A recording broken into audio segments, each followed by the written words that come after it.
My name is Evelyn Carter, and just a week ago, I discovered my son and his glamorous wife had secretly turned me into the sponsor for their first-class vacation to Hawaii worth nearly $40,000. I still remember the punch in my chest when I saw the transaction alert while I was sitting at my dinner table, thinking about a simple family evening. They were clinking cocktails and talking about a luxury trip on my dime. They were certain I'd stay silent like every other time.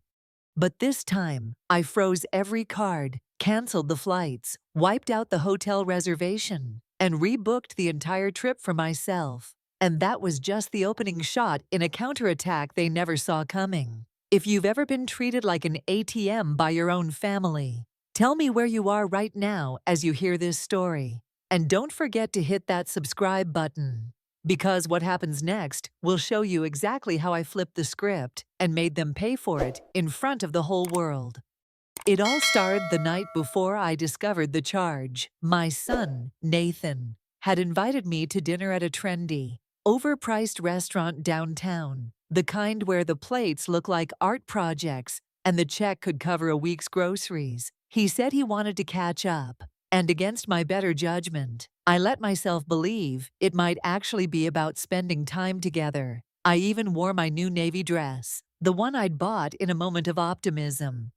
When I walked in, Nathan stood up with that charming smile that used to melt me when he was a boy. His wife, Chloe, was perched beside him like a glossy magazine cover, all sleek hair and designer accessories. She air-kissed me, her perfume sharp enough to sting my eyes, then immediately launched into a story about her Pilates instructor's new vacation home.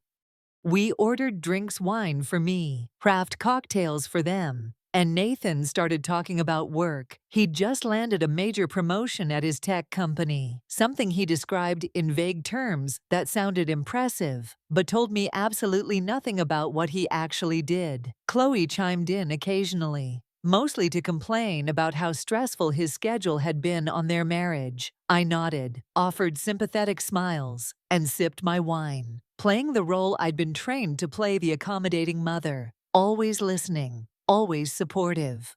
Then came the pivot. "You know," Nathan said, reaching across the table to squeeze my hand, "we've been thinking about taking a trip, somewhere we can really relax and reconnect." I smiled, thinking he might want my advice on destinations. His father and I had traveled all over before cancer took him, and I still had a mental library of the best spots. And Hawaii. Chloe cut in, her eyes lighting up. "There's this amazing resort, the Royal Palms, oceanfront suite, private chef, everything included." "That sounds lovely," I said honestly. I wanted them to have time together. Marriage is hard, and I'd always believed investing in experiences mattered more than things.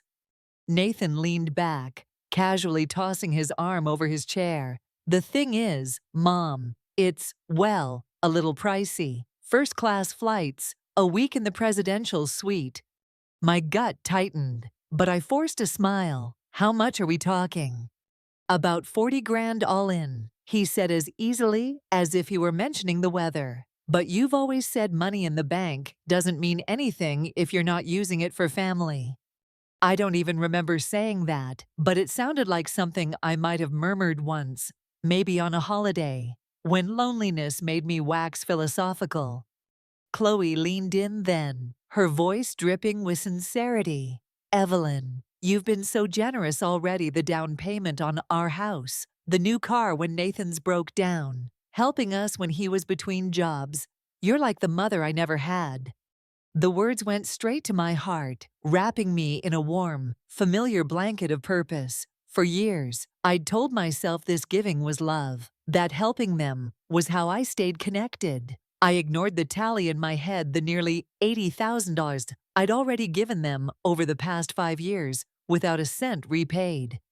"I'll think about it," I said finally, and in the language of mothers everywhere, "I'll think about it" means yes. Nathan grinned, just like he did when he was a kid, angling for a second dessert. "Thanks, Mom. I'll send you the details so you can book everything. Your credit's better than ours." The check came, naturally, To me, $300 for a meal I'd barely touched because they'd spent the whole night planning their dream vacation. I drove home in silence, the city lights blurring in my vision. Part of me knew I'd just been set up, but another part clung to the idea that maybe they really did just want to enjoy themselves. That illusion lasted until BACM. The buzz of my phone yanked me out of sleep. I fumbled for it on the nightstand, my eyes adjusting to the glare. Bank alert transaction approved. $39, $482, Royal Palms Resort. My stomach dropped so fast I thought I might be sick. I read it again, willing the numbers to change. They didn't.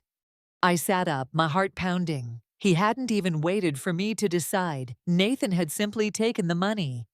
For a long moment, I just sat there in the dark, staring at the screen. This was different. It wasn't asking. It wasn't even manipulating. It was theft, plain and simple. And for the first time in years, something inside me snapped. I got out of bed, turned on the light, and opened my laptop. My fingers flew over the keys, logging into my bank accounts, confirming what I already knew. The transfer had gone directly into Nathan's account. I checked my credit card accounts next and reported every single one as lost. The replacements would take a week, but the existing cards would be frozen within the hour. Next, I called the airline. The flights were scheduled for the next morning, first-class seats that cost more than my first car. The agent was polite but firm. The tickets were non-refundable, but they could be canceled for credit. Cancel them, I said. My voice didn't even shake. The hotel was trickier, but when I mentioned unauthorized use of my credit card, their tone shifted fast. Reservation canceled. Full refund within 5 business days.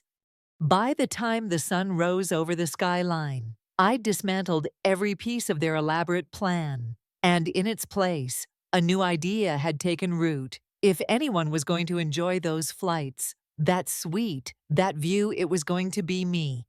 I booked the exact same itinerary, but under my name. My departure tomorrow morning. My pulse thrummed, but not from fear. For the first time in years, I felt powerful. That power held all the way until 10 a.m., when pounding on my front door rattled the glass in the frame. Through the peephole, I saw Nathan's face twisted in rage, Chloe behind him in yesterday's clothes, mascara streaked like war paint. I didn't open the door, not fully, just enough to look them in the eyes while the chain stayed in place. Morning, I said lightly. Shouldn't you be at the airport? They erupted at once, Nathan demanding to know what I'd done. Chloe pleading for me to fix this before they missed their trip. I let them rant until the air was thick with their entitlement. Then I said it, the word they weren't prepared for, fraud. Nathan's face drained of color. You wouldn't press charges against your own son. I already did, I told him, and I meant it. When they finally stormed off, their anger trailing behind them like exhaust fumes, I stood in the quiet and let it wash over me. This wasn't just about the money. It was about the years of being taken for granted, of being treated like a convenience instead of a mother. Tomorrow, I'd be on that plane, alone, and for the first time in a long time, I was okay with that. The morning of my flight, I woke up before the alarm, my body humming with a mix of adrenaline and disbelief. It had been years since I'd felt excitement like this, years since I'd done anything purely for myself, without calculating how it might benefit someone else first. The suitcase fell by the door, packed with my favorite linen dresses, a sun hat I hadn't worn in a decade, and a pair of sandals still wrapped in tissue from the day I bought them. I'd almost forgotten I owned nice things. The Uber driver was a chatty man in his 50s who complimented my hat and asked if I was heading somewhere fun. Yes, I said simply, and left it at that. For once, I didn't feel the need to explain or justify my plans. I wasn't traveling for a funeral, to babysit grandchildren, or to help someone move across the country. This trip was mine, and I wanted to savor every step. SeaTac Airport was its usual chaos, But when I stepped into the Emirates first-class lounge, it felt like walking into another world. Plush leather chairs, floor-to-ceiling windows framing the tarmac, and staff who seemed to anticipate my needs before I spoke. I accepted a glass of champagne before 9 a.m. and didn't feel the least bit guilty. Halfway through my second sip, my phone buzzed with a call from an unknown number. I should have let it go to voicemail, but curiosity won. "Mrs. Carter, this is Detective Harris with the Seattle Police Department. I'm calling about the fraud report you filed regarding your son, Nathan Carter." I straightened in my seat. "Yes, Detective, how can I help you?" "We've reviewed the case. Nathan and his wife are claiming there was a misunderstanding that you verbally approved the transaction." I could practically hear the subtext in his voice. Family disputes are messy. Maybe it's better to drop it. "There was no misunderstanding," I said evenly. "I told them I'd think about it. I never authorized the charge." He hesitated. "Sometimes these situations come down to one person's word against another's. I just want you to understand the potential consequences for your son if you pursue this." "Detective," I said, swirling the champagne in my glass, "if a stranger took $40,000 from my account without permission, would you consider it theft?" "Of course." "Then why should DNA change that?" Silence. "Then it doesn't. I just needed to make sure you understand." "I understand perfectly. Proceed with the charges." When I hung up, I felt the weight of eyes on me. A woman about my age sat 2 chairs over, elegantly dressed in cream trousers and a silk blouse. She gave me a small, knowing smile. "Family can be the hardest part of standing up for yourself," she said with a faint Spanish accent. I returned the smile. "I'm Evelyn." "Elena," she replied, "and forgive me for eavesdropping, but I couldn't help overhearing. Sounds like you're in the middle of quite the storm." "You could say that." I told her the condensed version: Nathan's theft, the canceled trip, the booking in my own name. When I finished, I braced for judgment. Instead, Elena laughed, a warm, genuine sound that made me want to lean in. "Good for you. I wish I'd had your courage when my son tried something similar. Took me far too long to realize generosity without boundaries isn't kindness, it's self-destruction." We talked until our flight was called. Elena had been an architect before retiring, had traveled extensively, and was now learning to navigate relationships with adult children who had very different definitions of respect. On the plane, I found myself looking forward to seeing her again at the resort. She was the first new friend I'd made in years, and our conversation had felt like a lifeline. As the aircraft lifted into the clouds, I ordered another glass of champagne. It wasn't about the luxury, it was about reclaiming something I'd forgotten I deserved. Midway over the Atlantic, the Wi-Fi connected, and I made the mistake of checking my messages.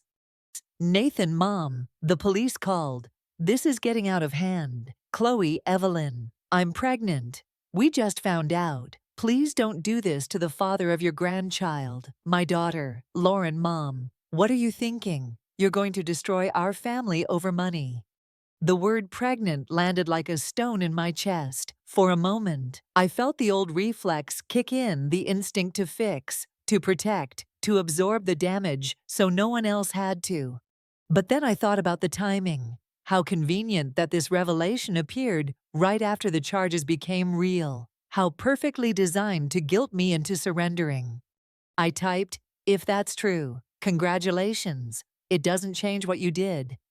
The replies came fast, angry, dripping with accusations of cruelty and selfishness. I turned off my phone. The seat beside me was empty, but I felt less alone than I had in years. When we landed in Dubai, the desert heat hit like a physical wall, but stepping into the lobby of the Royal Palms melted every last drop of guilt. The place was beyond anything I'd imagined: gleaming marble floors, sweeping ocean views, the scent of orchids in the air. My suite was a palace in itself, complete with a private butler and a balcony overlooking turquoise water. I stood there for a long moment, letting it sink in. This was supposed to be Nathan and Chloe's paradise. Now, it was mine. That night, Elena and I had dinner on the rooftop terrace. The city lights sparkled like spilled jewels, and the ocean breeze carried the faint scent of salt over grilled fish and crisp white wine. She asked me a question no one had ever asked. What do you want from the rest of your life, Evelyn? Not for your kids, for you. I opened my mouth and realized I didn't have an answer. For decades, my wants had been filtered through someone else's needs. I said slowly, I want to matter to myself again. Elena nodded. Then this trip is your beginning. I went to bed that night in Egyptian cotton sheets, the sound of waves outside my window, feeling a strange mix of peace and anticipation. The war with Nathan wasn't over. The hardest parts were still ahead: court hearings, more accusations, maybe even more betrayals. But for the first time in years, I believed I could face them without losing myself in the process. This trip wasn't an escape, it was a declaration, and I wasn't going back to who I was before. By the fourth morning in Dubai, I'd settled into a rhythm I didn't know I'd been craving. Early swims in the infinity pool, leisurely breakfasts on my balcony, and long, unhurried conversations with Elena about everything from architecture to the best place to buy fresh dates. For the first time in years, my days belonged to me. There were no surprise phone calls demanding help, no emergencies that mysteriously required my credit card. That illusion cracked when my phone lit up with a call from Maxine, my lawyer back in Seattle. I hadn't heard from her since before the trip, and I'd told her to only call if something significant happened. Evelyn, she said, her voice measured but tight, you're going to want to sit down for this. I lowered myself into the velvet armchair by the window, already bracing. What's going on? Nathan and Chloe have retained an attorney. They're claiming you're suffering from early-stage dementia and that your actions freezing the cards, filing the fraud report were the result of impaired judgment. For a moment, I couldn't even process the words. Dementia, I repeated, like maybe I'd misheard her. They've submitted affidavits describing what they call erratic behavior since your husband's death. They're suggesting you're paranoid, vindictive, and unable to make sound financial decisions. I felt the air leave my lungs. It wasn't enough that they'd stolen from me. Now they were trying to paint me as incompetent, unfit to handle my own life. Elena, who'd been lounging nearby with a book, put it down and crossed the room. What's happened? She asked quietly. I put the phone on speaker. I want a full neurological assessment as soon as I get back. I told Maxine, every cognitive test available. If they want to question my mental competence, let's settle it in black and white. Maxine hesitated. You don't have to prove anything. Yes, I do, I interrupted, because I know exactly what this is. It's the oldest trick in the book when you can't control someone anymore. Make everyone else believe they're losing their mind.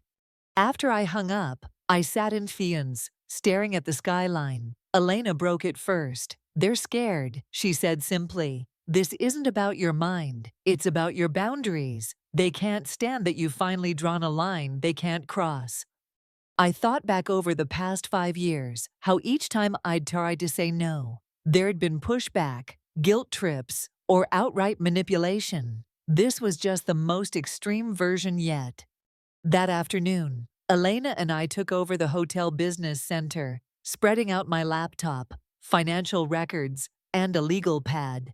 She was no stranger to this kind of fight. Her own son had once tried to have her declared incompetent to access her retirement accounts.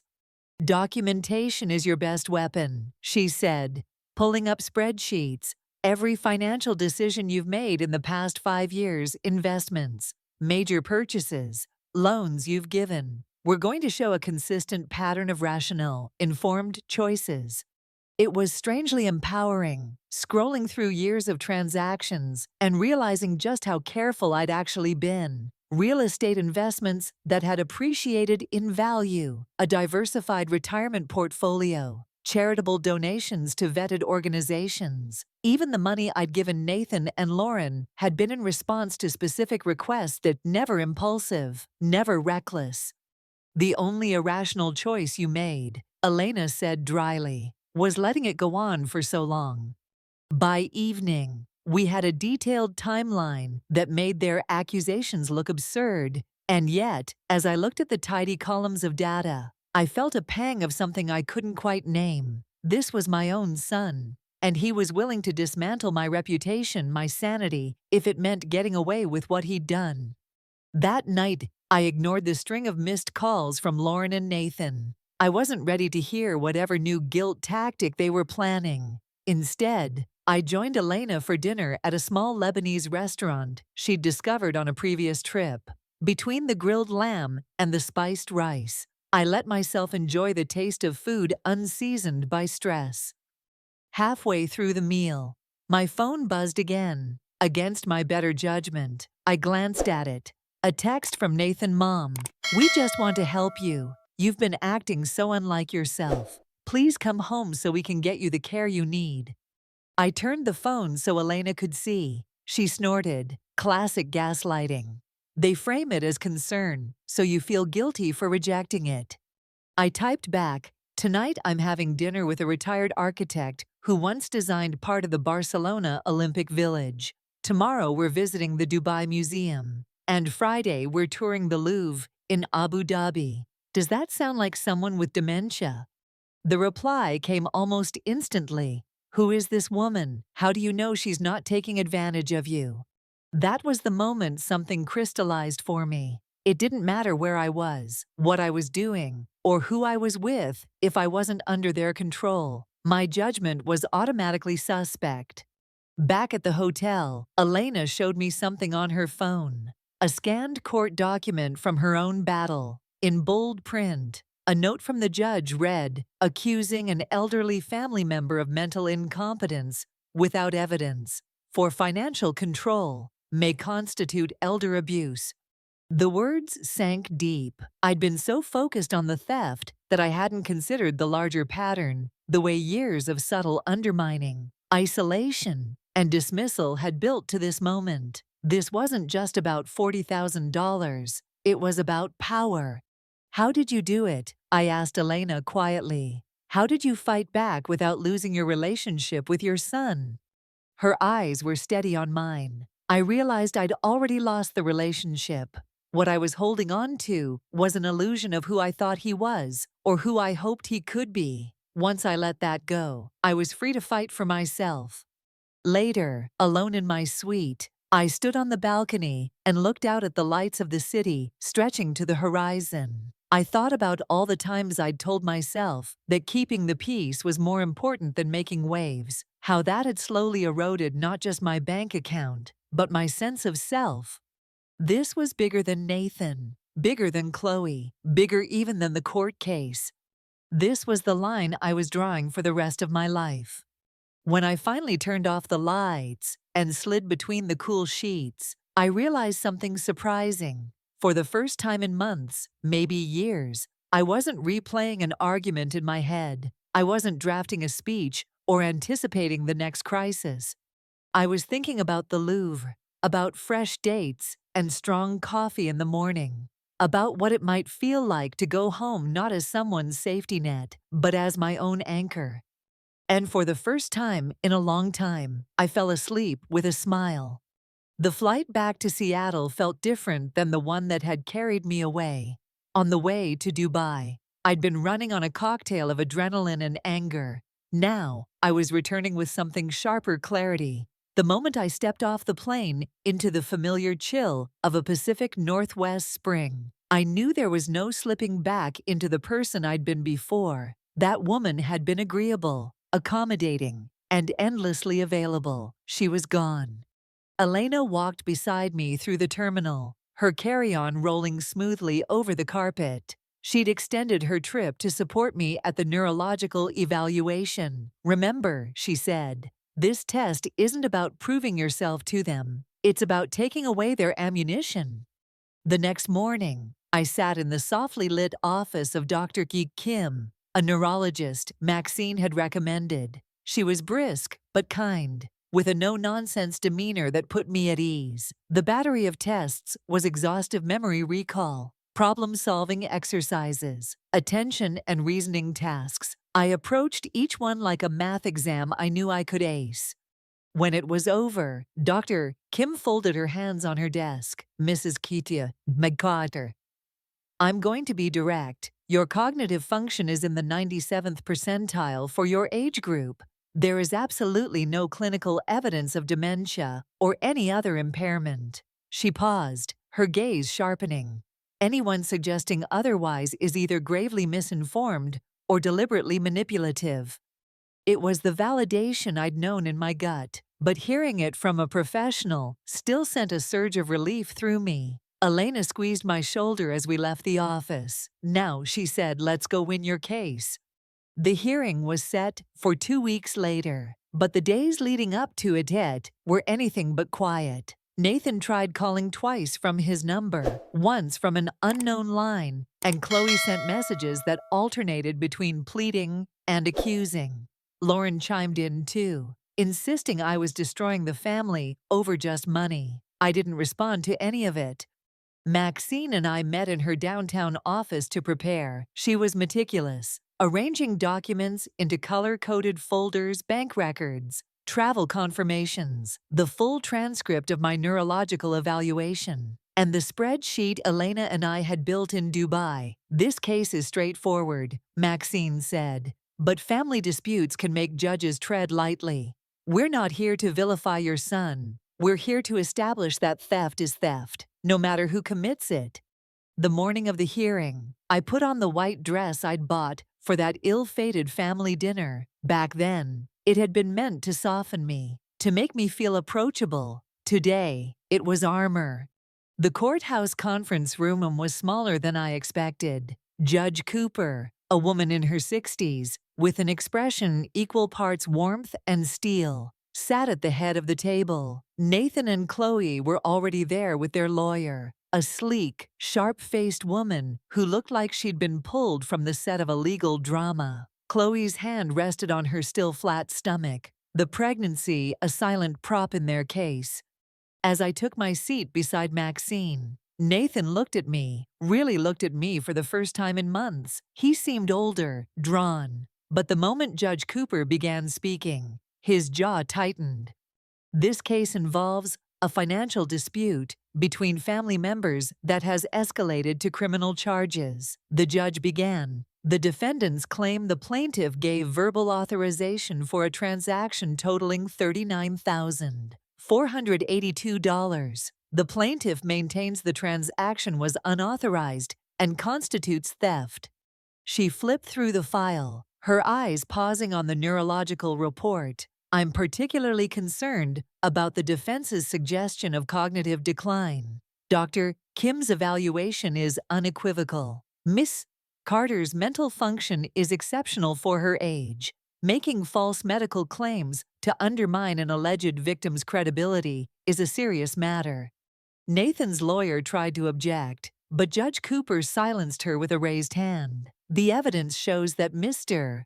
Carter accessed his mother's account without explicit authorization. That meets the threshold for grand theft in this state.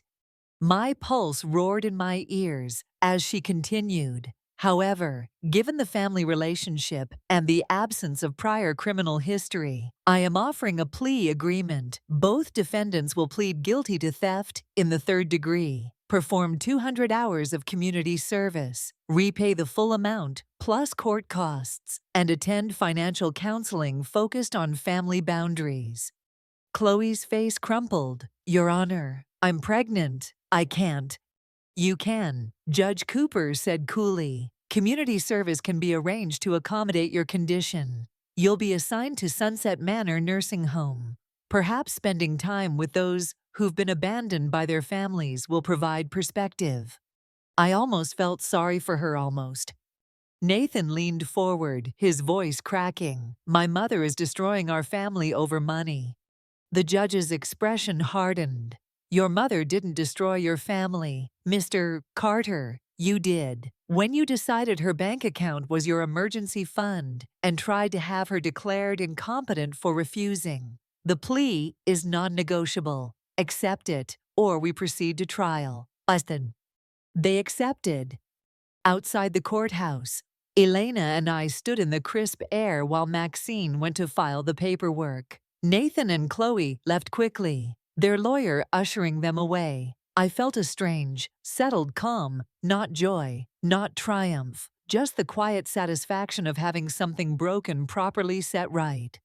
My phone buzzed a text from Lauren. Hope you're satisfied. You've ruined Nathan's career and stressed Chloe so much she might lose the baby. Was your revenge worth it? I showed it to Elena. She read it, then looked me in the eye. Their stress isn't your responsibility. Neither is their marriage, their jobs, or their baby. You didn't create this. You just stopped enabling it. I typed back, I didn't ruin anything. I refuse to be stolen from. If Nathan's career can't survive the consequences of his choices, that's on him. Don't contact me unless you're ready to treat me with respect. Then I blocked her number. That's the last bridge, I told Elena. How does it feel? She asked. I took a deep breath, like I can finally breathe. We walked toward the parking lot, the spring sunlight cutting through the lingering chill. I didn't know exactly what the next chapter of my life would look like, but for the first time in a long time, I was certain it would be mine to write. 3 months had passed since the hearing, and life had finally started to feel still, not the tense, holding your breath kind of stillness, but a calm I could actually sink into. The restitution payments were coming in on schedule, and I'd hired a financial advisor to make sure every cent was protected. Elena had flown back to Spain to visit her daughter. Though we spoke twice a week like clockwork, I was spending my mornings in the garden and my afternoons reading on the porch, rediscovering what it felt like to live without constant crisis. On a Saturday morning in early June, Mrs. Patterson from next door appeared at the fence, waving. "Evelyn, dear," she called. "There's a young woman at your front door. Says she's your granddaughter." My first thought was that Chloe had sent someone to guilt me, but curiosity got the better of me. I walked around to the front, wiping soil from my hands. A teenage girl stood there, tall and thin. With dark eyes, I recognized instantly Nathan's eyes, and a stubborn set to her chin that mirrored my own. "Hi," she said softly. "I'm Amy, your granddaughter." It took me a beat to process. Nathan had been married briefly in his 20s, before Chloe, and I knew there'd been a baby, but I'd lost contact when his ex-wife moved to California. I'd sent birthday cards for a few years until they started coming back, marked undeliverable. "Amy," I breathed. "My God, you've grown up." She shifted awkwardly. "Mom gave me your addresses before she passed last year. Cancer. I've been living with my stepdad, but he's getting remarried, and his new wife doesn't want me around." The bluntness of it twisted my heart. "Where are you living now?" "Foster care. It's fine, I guess, but it's not family." Something in me cracked at that. I knew exactly what it was like to be surrounded by people who were supposed to love you and still feel like you didn't belong. "Come in," I said, opening the door wider. I was just about to make pasta. She hesitated only a second before stepping inside. We moved around the kitchen together, and in between chopping tomatoes and boiling water, I learned more about her life. She was 17, an honor student, and worked part-time at a bookstore. She loved astronomy and painted in her free time. She spoke about her late mother with reverence, and about Nathan, not at all. After dinner, she asked quietly, "Would it be okay if I visited sometimes? I know Dad probably wouldn't like it, but I don't care what he thinks anymore." I reached across the table and took her hand. "Amy, you can visit whenever you want. In fact, if you need a place to stay while you finish high school, you're welcome here." Her eyes filled with tears. "You'd do that even after what Dad did to you." "You're not responsible for your father's choices," I said firmly. And you seem to be the only member of this family who actually turned out well." By the time she left that night, we'd already started talking about her moving in. The social worker I contacted on Monday was relieved to find a family placement, and within a month, Amy was living in the guest room that had been gathering dust since Lauren moved out years ago. The change in the house was immediate. Mornings were filled with the sound of music drifting from her room as she got ready for school. We ate dinner together most nights, swapping stories about our days. I taught her how to roast a chicken. She taught me how to use TikTok without embarrassing myself. For the first time in years, I felt the warmth of a family connection that wasn't transactional. It was mid-September when the past came knocking literally. The doorbell rang on a Saturday morning, and when I looked through the peephole, I saw Nathan standing there, alone. He looked older, thinner, and tired in a way I'd never seen. I opened the door, but didn't invite him in. "Nathan." "Mom, we need to talk." "About what?" "Amy. I know she's been staying here. I think we should." "No," I said sharply. "You don't get to think we should anything about her life. You gave up that right 16 years ago when you walked away." "She's my daughter," he said, the words carrying more desperation than conviction. "Biologically, yes. In every other way that matters, no. You've never paid support, never called, never sent a card. What gives you the right to an opinion now?" His gaze dropped to the porch boards. "I want to make things right. With her or with me." He hesitated. "Both, I guess." "It's too late for us," I said. "You made that choice when you tried to have me declared mentally incompetent to cover your theft. But Amy, she's 17. She's an honor student. She's never been in trouble. She's staying here because she chooses to, not because I'm buying her affection." "I'm divorced," Nathan blurted suddenly. "Chloe, she was having an affair. You were right about her." A flicker of the old sympathy stirred, but I stamped it down. "I'm sorry your marriage ended, but that doesn't erase what you did to me. Big bang." He nodded slowly, almost like he'd expected that answer. "I miss having a family." "Then you should have thought of that before you treated your family like a bank," I said. I started to close the door, then paused. "If you want a relationship with Amy, that's between you and her. But she knows the difference between someone who cares about her and someone who just wants to use her. If you want her in your life, you'll have to earn it." Back in the kitchen, Amy was painting at the table. She looked up. "Was that Dad?" "Yes." "What did he want?" "To explain himself, maybe make things right." She tilted her head, considering. "Do you think he means it?" "I think he means it right now. Whether he'll mean it when it requires work and sacrifice, that's another question entirely." Amy smiled faintly and went back to her painting. "Well, I'm not going anywhere. This is the first place that's ever felt like home." I looked at her, this granddaughter I'd only just gotten to know, and felt something I hadn't in a long time: hope. Fall in Seattle has a way of softening the edges of the city. The air gets crisp, the trees along the streets turn gold, and the rain seems gentler somehow, like the sky is trying to tuck you in. Amy settled into the rhythm of the house, as if she'd always been there. She was thriving in school, working weekends at the bookstore, and still finding time to fill the kitchen table with her half-finished paintings. The first time Nathan texted after our doorstep conversation, I ignored it. "How's Amy?" was all it said, as if he'd earned the right to be updated. A week later, another came through. "I'd like to take her to lunch sometime, just the two of us." I didn't respond to that one either. If Amy wanted contact, she could tell me herself. It was Amy, not Nathan, who brought it up one Friday evening as we cleared the dinner plates. "Dad texted me," she said carefully. "He wants to meet up." I kept my voice even. "And what do you want?" She shrugged, looking older than her 17 years. "I'm curious, but I don't want to get pulled into whatever mess is between you two."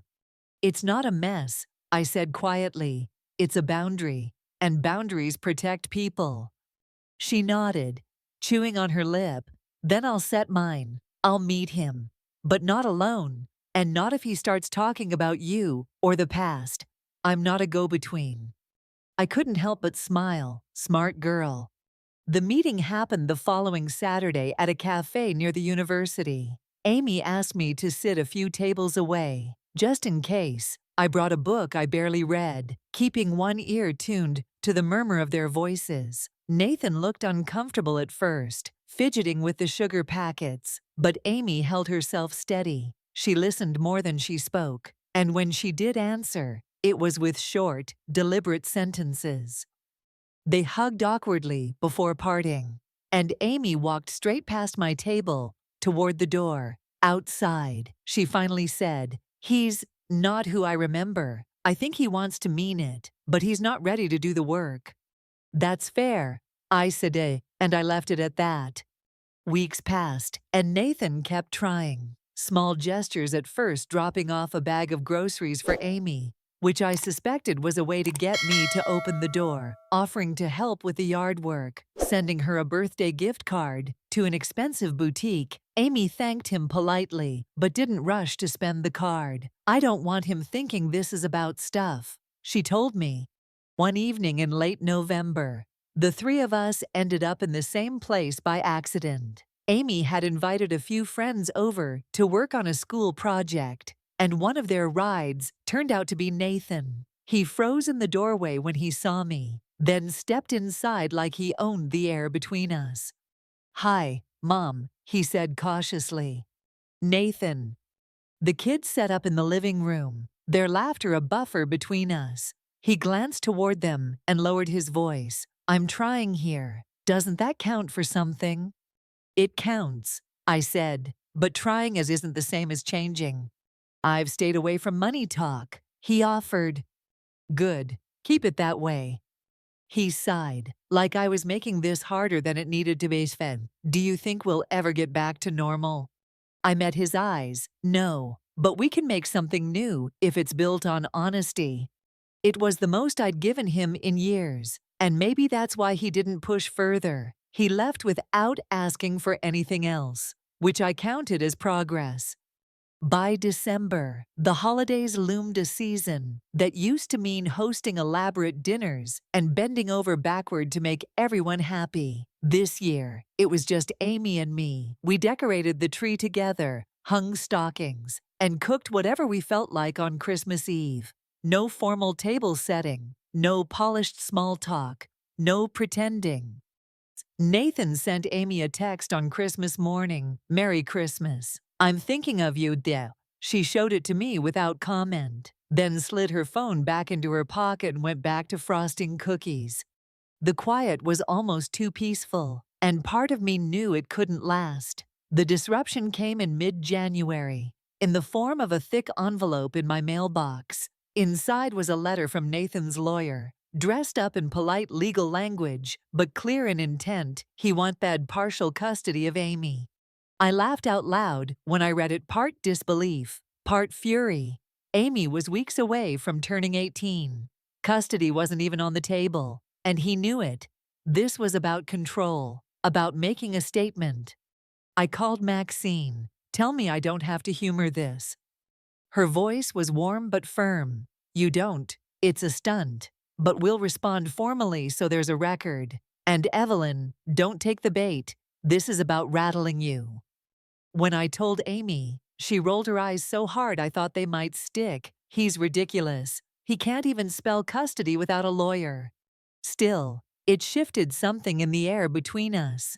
Amy was sharper in her interactions with Nathan after that, less willing to meet him halfway. She didn't cut him off, but she stopped cushioning his feelings, and I noticed he stopped coming by unannounced.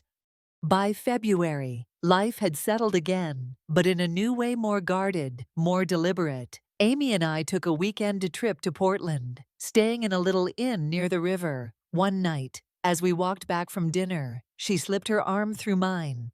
"You know," she said, "I used to think family was just who you were born to, but it's not. It's who shows up."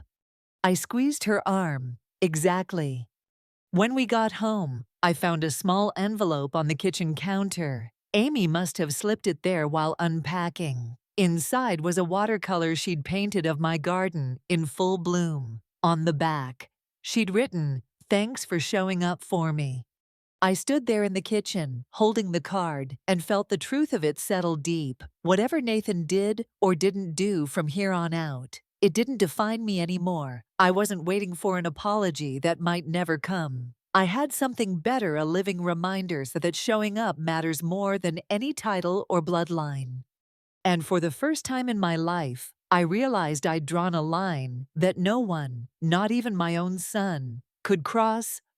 March arrived with a streak of unseasonably sunny days, and the daffodils in my front yard pushed up early. As if they'd decided to be brave before winter was officially over. I felt that same kind of tentative bravery in my own life. Amy was thriving. Her grades were stellar. Her college acceptance letters were starting to arrive. And she'd taken on more hours at the bookstore to save for expenses. Our little household had found its rhythm, and I was starting to believe maybe this was our new normal. Which, of course, was when Nathan showed up again. It was a Thursday evening, just after sunset. Amy was still at work, and I'd been halfway through a cup of tea when the knock came. Through the peephole, I saw him standing there, not in his usual jeans and sweatshirt, but in a suit. It was the same navy suit he'd worn to his wedding with Chloe. I opened the door a crack. "Nathan." "Mom," he said, his tone unusually subdued. "Can I come in just for a minute?"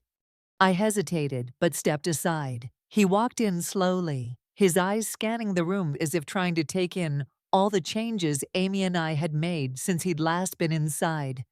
"I've been going to counseling," he began, his voice low. "Court-ordered for the plea deal at first. But I kept going after. I've been thinking about a lot of things, about the way I treated you, about Amy." I crossed my arms, wary, and I'm sorry, he said, meeting my eyes. "I know I've said it before, but I mean it now. I was selfish. I thought because you were my mother, you'd always forgive me. I never thought about what it was costing you." I studied him, searching for the catch. With Nathan, there was always a catch. Why now? His mouth tightened. "Because I don't want to lose Amy completely. And I know I already lost you." It was a strange thing to hear, part confession, part admission of defeat. "She's almost 18, I reminded him. "Any relationship you have with her is hers to decide." He nodded. "I know. I was hoping maybe you'd help. Put in a good word for me." There it was. "Nathan," I said carefully, "if you want Amy in your life, you'll have to earn it. And that doesn't start with me smoothing the way. It starts with you showing up for her consistently, without strings." "I can do that," he said quickly. "I will." I wanted to believe him, but history had taught me that Nathan's promises were as fleeting as his attention span. "Then do it," I said simply. "Don't talk about it. Don't promise. Just do it." He looked like he wanted to say more, but instead he nodded, glanced toward the front window, and left. For the next few weeks, he tried. He texted Amy every few days, short messages that didn't ask for anything, just updates about his day, or questions about hers. He came to her senior art show and didn't corner me for a conversation. He even showed up to cheer at her last soccer game, sitting in the bleachers without making a scene. Amy noticed. "He's different," she said one night as we washed dishes together. "Not all the way, but trying." "People can change," I said, "but you're allowed to take your time deciding if you believe it." In early May, she decided to give him a real chance. They had lunch together alone this time, and when she came back, she was smiling in a way I hadn't seen before. He didn't mention money once, she told me, and he asked if I wanted him at graduation. I told him yes.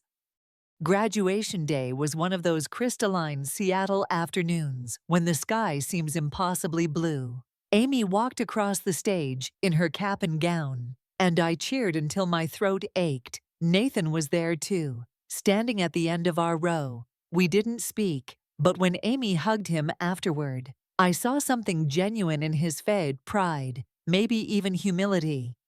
That night after the celebration dinner, Nathan lingered as Amy chatted with friends in the other room. "Mom," he said quietly, "thank you, ma'am, for letting me try again."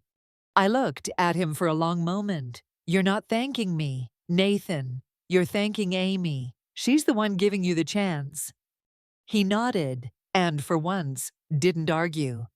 2 weeks later, the test came. It was a Saturday morning, and I was in the garden when my phone buzzed. A text from Nathan Carr broke down. "Need $2,500 for repairs. Can you help?" I stared at the screen, the words almost laughably predictable. All that work, all that effort, and here we were. I didn't respond right away. I finished weeding the flower bed, washed my hands, and made a cup of coffee. Then I typed, "No, I hope you get it fixed soon."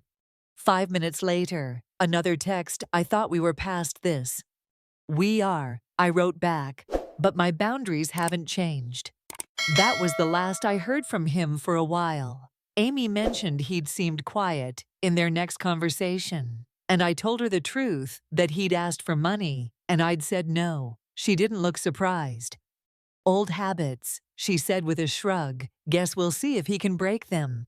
Summer came, and Amy left for a pre-college program out of state. The house was quieter without her, but it didn't feel empty the way it once would have. I filled the days with projects I'd been putting off for years: repainting the kitchen, reorganizing the attic, even signing up for a ceramics class at the community center.